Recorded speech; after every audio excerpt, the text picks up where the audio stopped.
berbahaya itu adalah bukan orang yang memiliki impian yang tinggi dan tidak tercapai, tetapi yang paling berbahaya adalah orang yang memiliki impian rendah dan tercapai.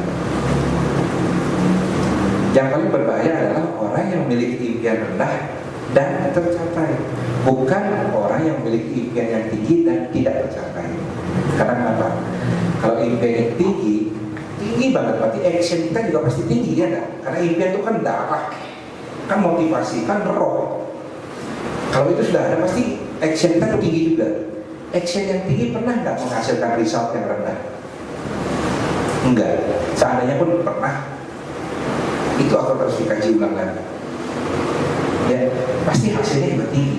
Tetapi pada saat hasilnya itu tidak sesuai dengan impian kita, kira-kira sampainya mungkin setengahnya, tetap maksimal. Contohnya lah, saya pengen beli mobil yang harganya 2 miliar, Mercedes-Benz E-Class 2 miliar. Kerja kita seperti apa? Pasti sekelas Mercedes-Benz kerja, strategi pol semuanya. Akhirnya apa yang terjadi? Nggak sampai di Mercedes-Benz. 50%-nya berarti kan 1 miliar, ya kan? Kira-kira apa? Dapat Wrangler, Rubicon dapat 1 miliar. Lumayan kan? Lumayan, daripada baru bilang kalau kita berpikir rendah dan mencapai, tahu diri, jangan lebih tinggi. Cukuplah saya beli motor, saya bercepluk Honda tahun 70-an, cukuplah. Akhirnya apa? Kita pasti bisa, karena juga impiannya rendah. Dan akhirnya kalau nggak bisa, cukup beli apa ya? Beli skuter kecil tuh yang dipakai anak-anak itu kan. Skuter sudah lebih mahal ya. Seperti itu. Jadi impian tinggi itu perlu. Nah, tapi masalahnya adalah bagaimana memanage impian kalian.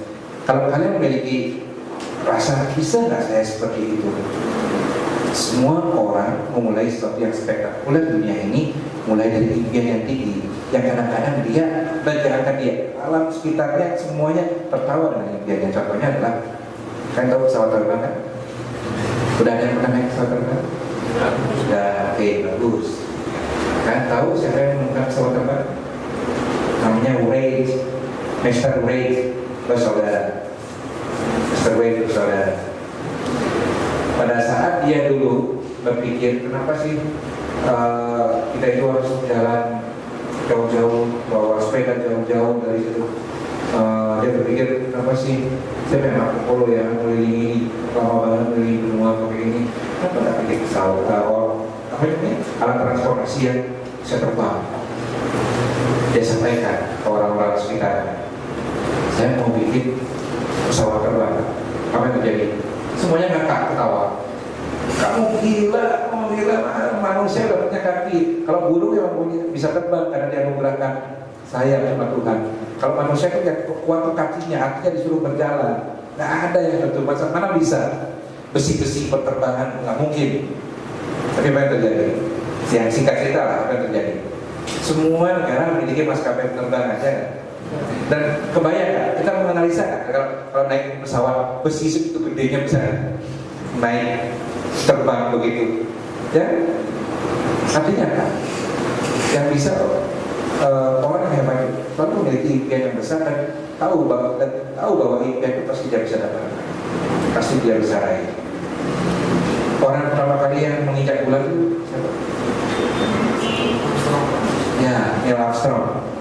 Neil Armstrong orang pertama kali menginjak bulan, dia sebelum mendarat di bulan dia berbicara di Senatnya Amerika kepada anggota Senat semua di sana.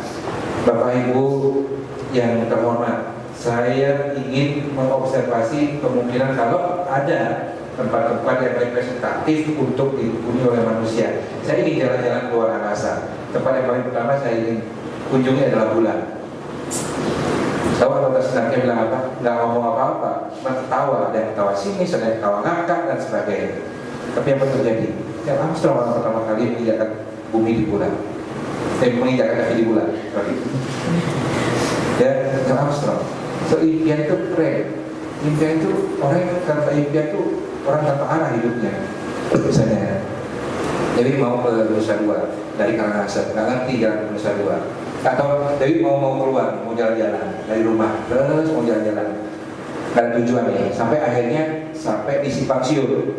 Terus sampai di sana nanya ke teman di sebelah, ke orang di sebelah, Pak, mana ya jalan yang benar nih Pak? Mana jalan yang benar? Orang itu akan nanya apa kira-kira? Adik mau kemana? Gitu. Kalau saya jawabnya, nggak tahu mau kemana. Oh yang mana aja benar jalannya benar, jalan aja. Gitu. Nah seperti itu jadinya. Impian itu arah. Impian itu arah. Jadi nggak usah, kalau kalian sudah punya impian nggak usah takut-takut lagi. Impian tuliskan, kalian punya dreambook semuanya, tuliskan lagi, perjelas lagi, dan sebagainya. Ya, kita menambah